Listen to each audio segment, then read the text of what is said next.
सिक्किम के 50वें स्थापना वर्ष पर आज प्रधानमंत्री मोदी के कई कार्यक्रम 4000 करोड़ रुपए की विकास योजनाओं की घोषणा करेंगे। प्रधानमंत्री मोदी ने गंगटोक में पद्म पुरस्कार विजेताओं और कुछ खास लोगों से मुलाकात की। तस्वीरें जारी करते हुए प्रधानमंत्री ने कहा, चर्चा अच्छी रही। आरएसएस प्रमुख मोहन भागवत ने कहा, भारत को हिंदू राष्ट्र घोषित करने की आवश्यकता नहीं है, भारत पहले से ही हिंदू राष्ट्र है। कहा, सत्ता में बैठे लोगों की प्रतिबद्धता से संभव हुआ अयोध्या में राम मंदिर का निर्माण। आज अंडमान निकोबार जाएंगे राहुल गांधी। गांधीनगर में आदिवासी परिवारों और पूर्व सैनिकों के साथ बैठक करेंगे।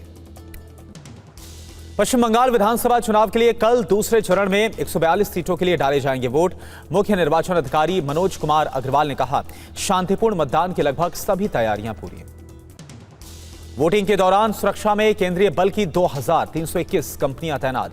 अर्धसैनिक बल के लगभग 2.5 लाख जवान भी होंगे सुरक्षा में शामिल। बंगाल में दूसरे चरण के मतदान से पहले तृणमूल पार्षद नारू गोपाल भाकट समेत 1543 लोग गिरफ्तार हुए। बीजेपी नेता के घर पर हमले में शामिल होने के आरोप में भाकट ने खारिज किया इसे। ममता बनर्जी पर आपत्तिजनक शब्दों के इस्तेमाल का आरोप। 23 अप्रैल को चौरंगी की चुनावी सभा में कथित शब्द को लेकर राष्ट्रीय अनुसूचित जाति आयोग का नोटिस। 3 दिनों में मुख्य सचिव और डीजीपी से जवाब मांगा गया। दूसरे चरण की वोटिंग से पहले बंगाल में हथियारों का जखीरा बरामद हुआ। चितपुर इलाके से एसटीएफ ने बिहार के आर्म्स तस्कर शमीम आलम को गिरफ्तार किया।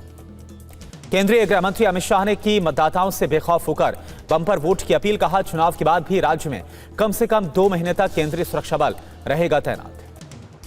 बंगाल में दूसरे चरण के मतदान से पहले गृह मंत्री अमित शाह पहुंचे गंगासागर। कहा, देशवासियों के कल्याण के लिए प्रार्थना की है।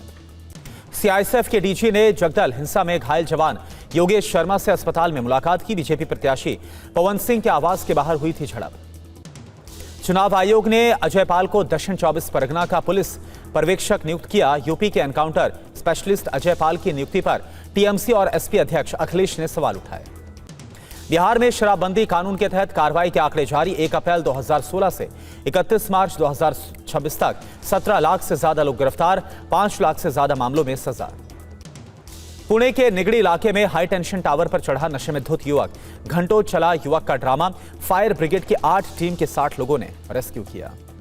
पुणे में छत्रपति शिवाजी सोलापुर वंदे भारत ट्रेन हादसे का शिकार होने से बची। डायमंड क्रॉसिंग पर ट्रेन के चौथे कोच की एक ट्रॉली पटरी से उतर गई। सभी यात्री सुरक्षित। नासिक मेडिकल कॉलेज की लिफ्ट में फंसी एक महिला कर्मचारी की गर्दन। हादसे में महिला की मौत। घटना का सीसीटीवी वीडियो सामने आया। महाराष्ट्र में ऑटो टैक्सी चालकों पर मराठी भाषा की अनिवार्यता को लेकर सियासी घमासान। कई रिक्शा टैक्सी यूनियन ने शुरू किया विरोध। बिहार सरकार ने सभी शिक्षण संस्थानों में राष्ट्रीय गीत और राष्ट्रगान किया अनिवार्य। सरकारी कार्यक्रम में भी प्रोटोकॉल का सख्ती के साथ पालन करने का निर्देश। दिल्ली में 1 मई से हर शनिवार की सुबह 9 से 11 बजे तक असिस्टेंट कमिश्नर की मौजूदगी में लगेगा जन शिकायत समाधान कैंप। मुख्यमंत्री रेखा गुप्ता का फैसला। दिल्ली सरकार का हरियाली बढ़ाने पर जोर। बांटे जाएंगे 70 लाख से ज्यादा निःशुल्क पौधे। हर पौधे की होगी जियो फेंसिंग। नोएडा के सेक्टर 40 के एक मकान में लगी भीषण आग। वक्त रहते फायर ब्रिगेड की टीम ने सभी लोगों को बाहर निकाला। आग लगने के कारणों की जांच जारी है।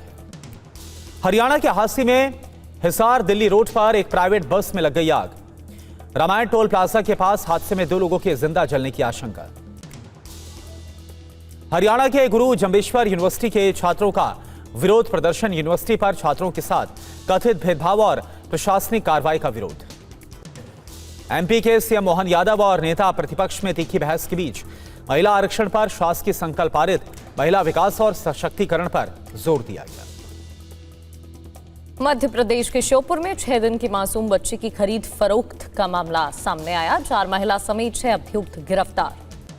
जम्मू कश्मीर के पुलवामा में 3 साल के बच्चे की तलाश जारी है। नहाते समय टिकेन गांव का मोहम्मद हंजला रामबीआरा नदी में बह गया। जम्मू कश्मीर पहुंचे केंद्रीय मंत्री शिवराज सिंह चौहान। 3500 करोड़ की सड़क परियोजनाओं का ऐलान किया। मुंबई के नया नगर में सुरक्षा कर्मियों पर हुए चाकू से हमले की जांच जारी है। एटीएस जांच में जुटी। महज 1.5 घंटे में पुलिस ने अभियुक्त को गिरफ्तार किया। महाराष्ट्र के मंत्री नितेश राणे इंजीनियर पर कीचड़ फेंकने के मामले में दोषी करार। 2019 के मामले में कोर्ट ने सुनाई 1 महीने की सजा। फैसले के खिलाफ करेंगे ऊपरी अदालत में अपील। एनआईए ने संभाली लश्कर मॉड्यूल की जांच। टॉप कमांडर अबू हुरैरा, उस्मान खुबाब समेत 5 आतंकी जम्मू कोर्ट में पेश। रिमांड पर भेजे गए सभी आतंकी करीब 30 साल पुराने आतंकी मामले में अलगाववादी नेता शब्बीर अहमद शाह की रिमांड 10 दिन और बढ़ा दी गई है। दिल्ली की पटियाला हाउस कोर्ट स्थित स्पेशल एनआईए कोर्ट ने फैसला सुनाया।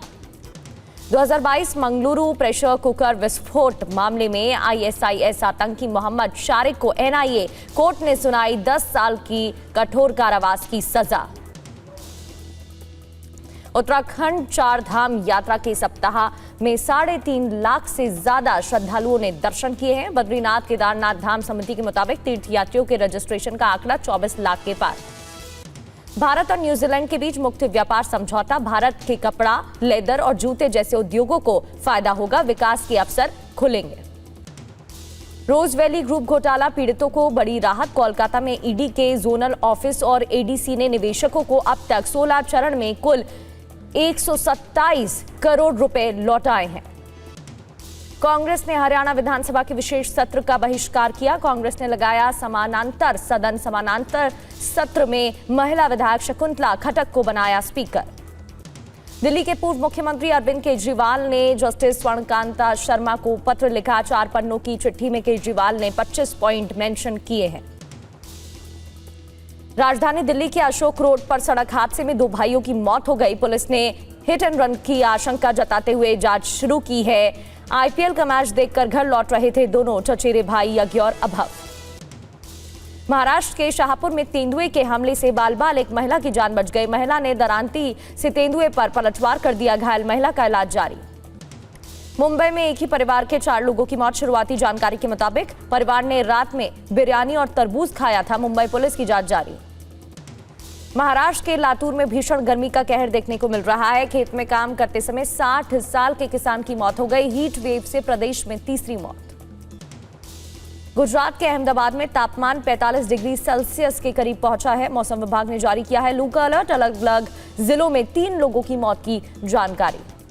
राजस्थान के जयपुर समेत कई जिलों में हीट वेव का कहर। बाड़मेर और जैसलमेर में रिकॉर्ड 46.4 डिग्री सेल्सियस तापमान। कुछ जिलों में हल्की बारिश की संभावना। उत्तराखंड में भी गर्मी का सितम जारी है। देहरादून समेत तमाम मैदानी इलाकों में लू का प्रकोप है। आज से पहाड़ों की चोटियों पर बर्फबारी से राहत की उम्मीद। केंद्रीय मंत्री ज्योतिरादित्य सिंधिया का अजीबोगरीब बयान आया सामने। सिंधिया ने भरी सभा में कहा, गर्मी से बचने का राज पॉकेट में प्याज। राजधानी दिल्ली को धूल भरी आंधी और हल्की बारिश से थोड़ी राहत मिली। गर्मी के बीच कल शाम दिल्ली एनसीआर में करीब 50 से 60 किलोमीटर प्रति घंटे की रफ्तार से आंधी चली। कल देश में सबसे अधिक तापमान वाला शहर रहा बांदा। ये उत्तर प्रदेश के बांदा में तापमान 47.6 डिग्री सेल्सियस के पार। नोएडा समेत कई स्थानों पर आंधी से बिजली गुल। AQI.in का रियल टाइम डेटा में चौंकाने वाली रिपोर्ट सामने आई। दुनिया के 100 सबसे गर्म शहरों में भारत के 95 शहर। सूची में ज्यादातर उत्तर प्रदेश, मध्य प्रदेश, महाराष्ट्र और तेलंगाना के शहर। हीट वेव को लेकर दिल्ली सरकार का फैसला। स्कूल और बस स्टॉप पर बच्चों को QRS मिलेगा। ठंडे पानी के लिए बसों में रखे जाएंगे आइस बॉक्स।